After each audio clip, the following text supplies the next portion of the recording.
Անդրանիկ Քոչարյանը դա առանձին էպոպեյա է, այս ԿՊԱ-կան ողորմելիությունների մեջ, դա մի առանձին կանգնած հոդված է, բայց այնուամենայնիվ անդրադառնանք ցեղասպանության թեմային։ Ուրեմն եթե չգիտես, դա չի նշանակում, որ դա չկա։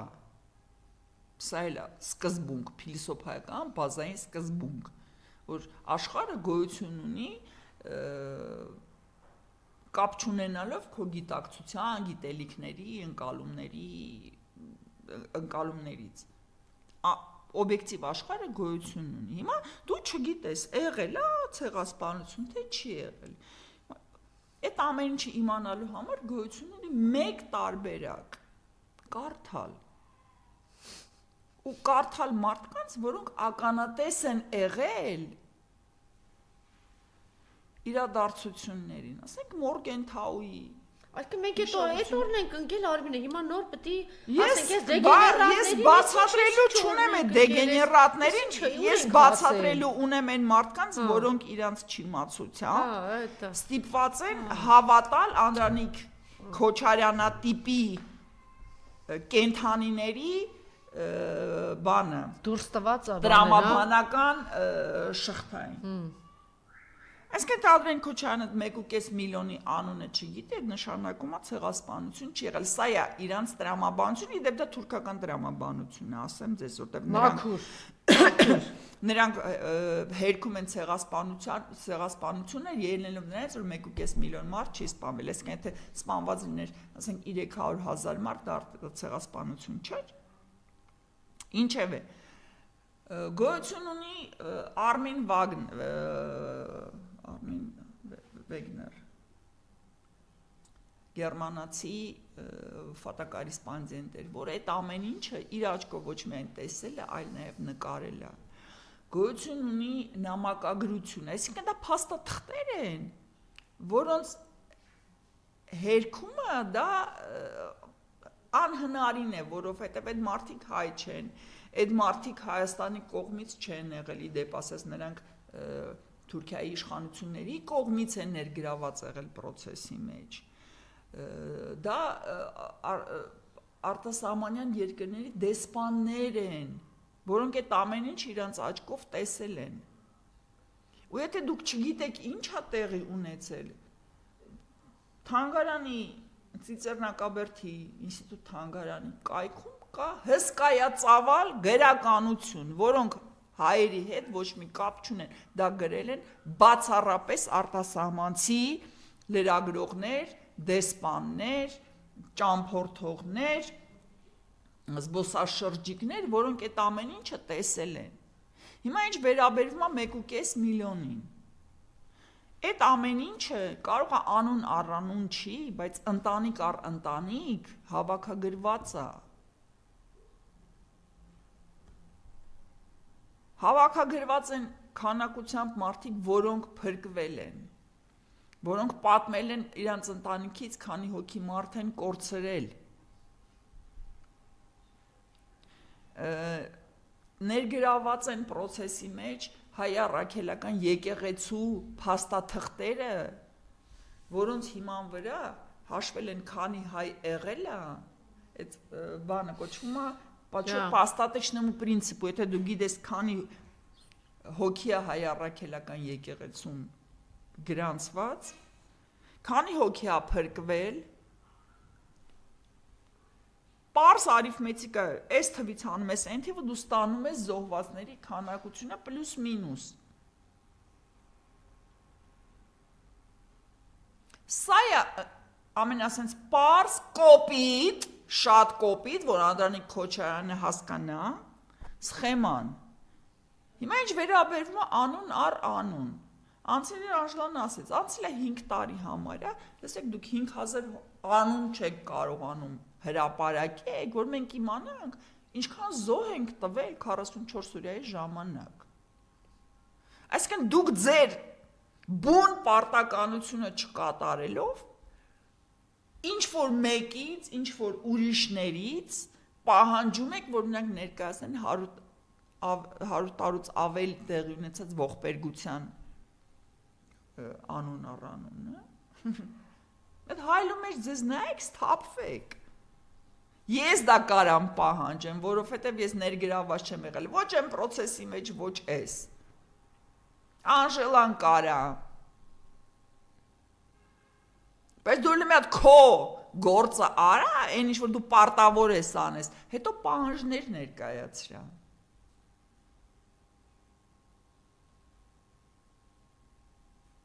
Կամ ուրեմն այդքան է ձեզ վառում թուրքը, որ դուք անգամ ուրանում եք մեր ժողովրդի ողբերգությունը։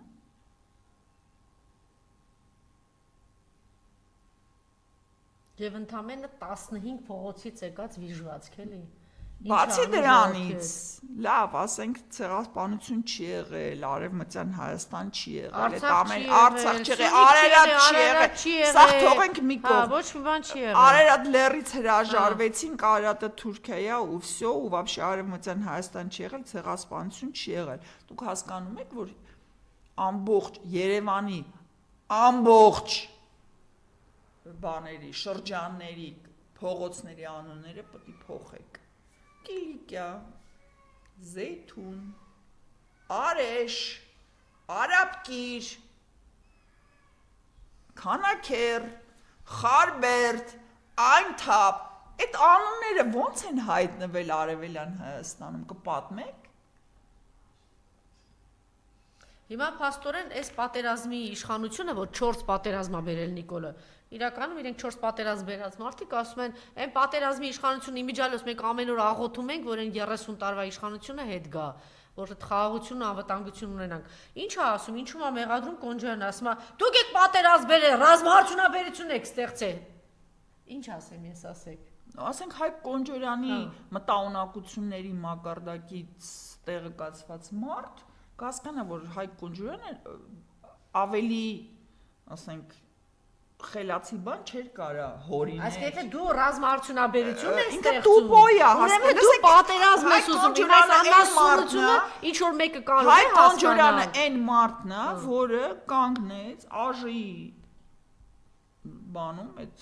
միջանցքում ժուրնալիստներին հայտնեց, որ Իրանը տերորիստական պետություն է։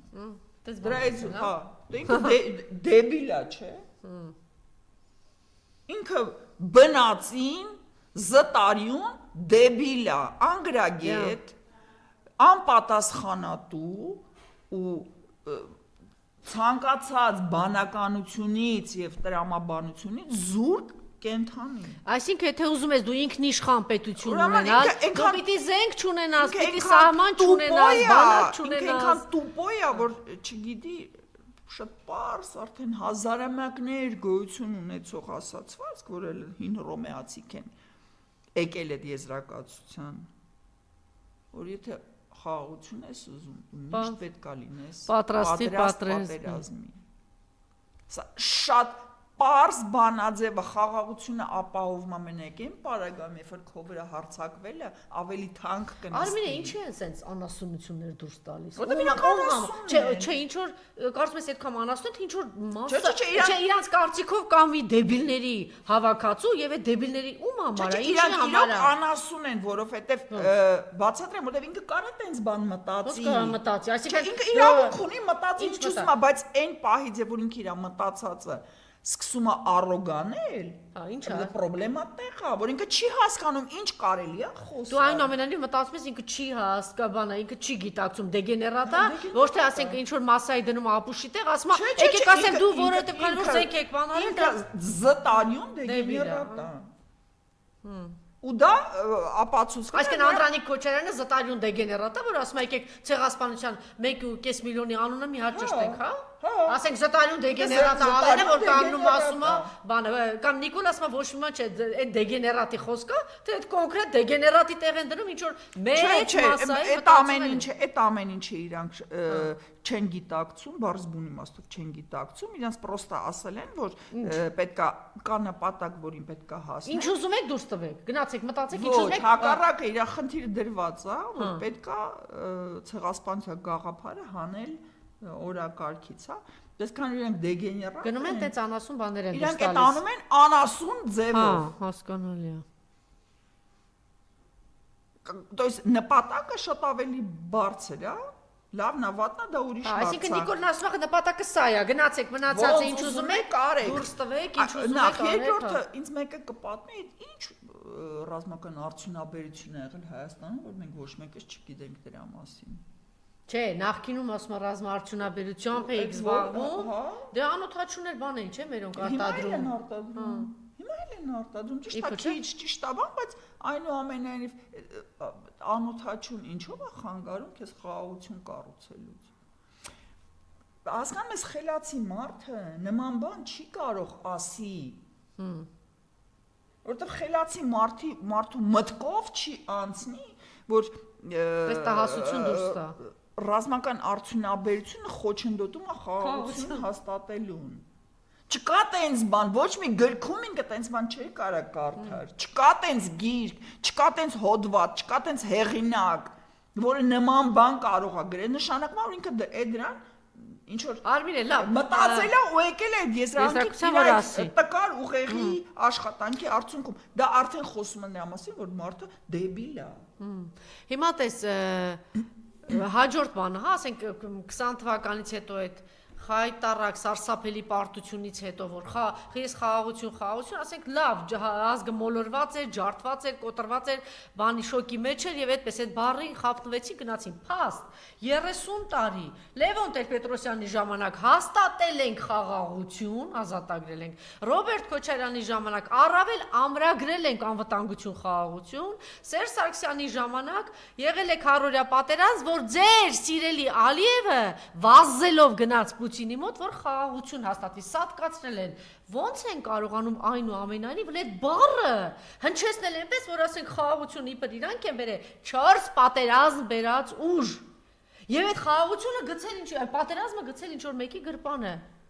Էլի պիտի ասեք դեբիլության դրսև, դեբիլություն չի, սա կոնկրետ բան է։ Չեք հաս։ Իրանք ունեն լուծելու խնդիրներ։ Հրաժարվել ցեղասպանությունից, ծախել խաղաղությունը հասարակությանը, համոզել, որ հռչակագրից հրաժարվելը ճիշտ է ու լավ է,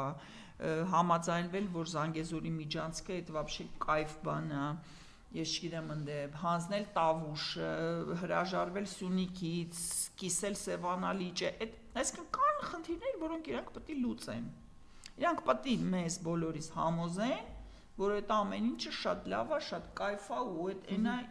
ինչի համար вообще Հայաստանը եւ հայերը գոյություն ունեն։ Դա մեր գոյության միսիան է։ Սա է խնդիրը։ Հիմա այդ ամեն ինչը կարելի է անել խելացի եւ նենց ոնց որ սրանք են անում։ Այս ինչի իրանք ինչ են ուզում մեզ հրամցնեն, ինչ են ուզում ես կերցնեն, այլենա ոնց են դրանք դա անում։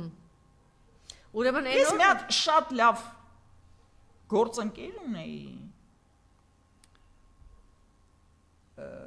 որ այն ամենաանդուր միսիան, որ չես էլ ուզում անես, բայց ինքը նենց էր քեզ կարողանում համոզել, որ դա ճիշտ է։ Ոչ թե որ դա ճիշտ է, որ դու ինքդ էիր ցանկանում, դա անես ու դու դա անում էիր։ Դա կոչվում է խելքի սրիկայություն։ Չէ, ոչ թե ինչ-որ վատ բան էիր անում, հավես չունես, բանը չես տեսնում, հեռանկարը չես տեսնում, իմաստը չես տեսնում, հիմա բայց դա խնդիրը պետք է լուծես, լավ է, վատ է, այդ ուրիշ հարց է։ Խնդիրը պետք է լուծվի։ Հիմա մարդը նենց էր կարողանում քեզ այդ ամեն ինչը հրամցնել, նենց անկյան տակ, որ դու սուսուփուս գլուխդ կախ գնում էիր այդ գործը անում էիր ու հետևանքները իհարկե շատ ավելի անսպասելի ու ավելի դրական են, քան ես ի սկզբանե ինձ պատկերացնում էի։ Հիմա սրանք ունեն այդ խնդիրը, որ պետքա արվի ինչ-որ բան Հայաստանի շահերի հակասող։ Բայց իրանք անգամ այդ տարական բանը այնքան դեբիլավարի, այնքան տգետ, այնքան տապորնի են անում։ Իրանց այդ արգումենտացիոն բազան, իրանց այդ հեռանկարների մասին պատկերացումը, այն փորձը, որը իրանք բերել են մեր գլխին, ու դու հասկանում ես մարդը, որ մեզ բերել է հասցրել է այս կետի, նա ի վիճակի չի տանել ինչ-որ մի լավ դրական, ես չգիտեմ, բարձրունքների։ Ու դրա հետ միասին, ասենք Կոնջուրան Հայկը, որը միկրոֆոն բռնելուց բացի ուրիշ ոչ մի հմտություն չի ունեցել, դրուկ փիլիսոփայական մտքեր ա ձոնում։ Չունենալով ոչ կրթություն, ոչ հմտություն, ոչ էլ փորձ։ Բայց իրան տա ասել են, որ դու պետք է անես նենց, որ նախկիններին մեղադրես ու ցույց տաս տեսեք այն օրն են ընկել երեք ուրեմն այս Վահագն Ալեքսանյանը էլ արդեն հիմա գալիս եմ ձեր կարծիքները որ ճիշտ եք մենակ թե խնդիր ա դրած այս թալան բառը օգտագործեք խոսել եմ եկել երեխաներին ա դիմել երեխաներ դե գնում են չէ՞ ազգային ժողով ձեզ եմ դիմում ձեզ թալանել են ով ոնց ով ասենք հիմա Հովիկ Աղազարյանի վրա թալանի գործով գործ են իրանց բոլոր թաղապետերի վրա էլի միջայոլոց կա կոնկրետ քպականների ճիշտ է քպական պատգամավորը թալանի գործով այսօր զրկվելու է անձեռնմխելիությունն Մա ինձ կպատնեք ով է թալանել այդ երեխեքին ու Իդեպ Աղազարյան Հովիկը շատ լավ օրինակ է, որ ասում է ինչ ցանել ես, այն էլ հնձելու ես, ինքը այնքան մեջ կծռեց, այնքան Նիկոլի կոշիկ ու ոտ լպստեց, որ ստացավ այն ինչ որ հասնում է, իհարկե հասնում է միանշանը, ինչի մասին է խոսքը։ Մի հատ էլ պետք է պաշտպանեն, մի հատ էլ չգիտեմ ինչ անեն։ Ապագա սպասում է նույն Վահագն Ալեքսանյանին։